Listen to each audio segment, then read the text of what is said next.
What's good, y'all? We got another exotic fruit taste testing today. I saw these at Whole Foods. I couldn't leave without grabbing them. These are called Plumcots, and we have two different varieties here. It's a cross between a plum and an apricot. Sounds very interesting.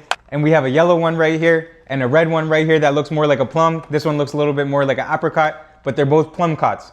And then I also have an apriplum or aprirum. That's for another video though. So these ones are supposed to be green, and then these ones are supposed to be summer punch. Summer punch sounds delicious, so I'm very excited to try this. We'll see how they're hitting. Let me wash them and give them a taste test. But just so you all can see, this definitely looks like a plum. I would say this also looks like a plum, but just a different color. It says, not your ordinary Plumcots. Go Plumcot crazy. And this is from a brand called Family Tree Farms. I'm gonna cut them in half so we can see what the inside looks like. I'm assuming there's like a pit in the middle. This is what it looks like on the inside. Very small seed in there.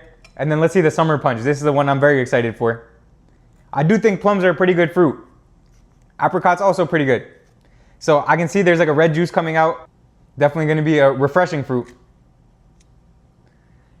And this is the Plumcot, the summer punch flavor. Let's go in with the green one first. I feel like this is gonna be a little bit more normal taste.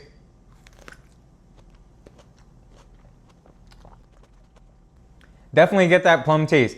I would say it's not as sweet as like a red plum. Great source of fiber, vitamin C, and potassium. Slight notes of that apricot. And very refreshing, very juicy. It was in the fridge, so it's nice and cold. This is a great fruit to have on a summer day. Not as sweet as a plum though. I would say it gives you that plum taste, but definitely slight notes of apricot and a good crunch.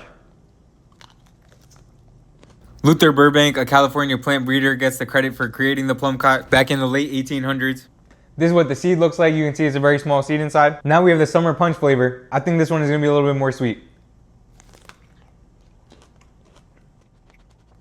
Very juicy. You can see it's almost dripping juice. Even when I was cutting it, dripping juice. The summer punch is a lot juicier, a little bit sweeter. I would say more refreshing. Definitely gives you a little bit more of that plum taste, but honestly, I'm tasting more notes of the apricot in this one than I was in the green. The Plumcot is supposed to be a 50-50 hybrid. It's like a sweeter, more complex plum with a little apricot tang. Overall, I would say very solid fruit. If I had to choose between the two, I'm definitely taking the summer punch. I don't think it's vastly different from a plum. I do think like a good plum is just as good as this. And if these are a little bit more expensive, then just stick with the regular plum. But it's definitely worth a try. But this is tasty. I would definitely eat it again.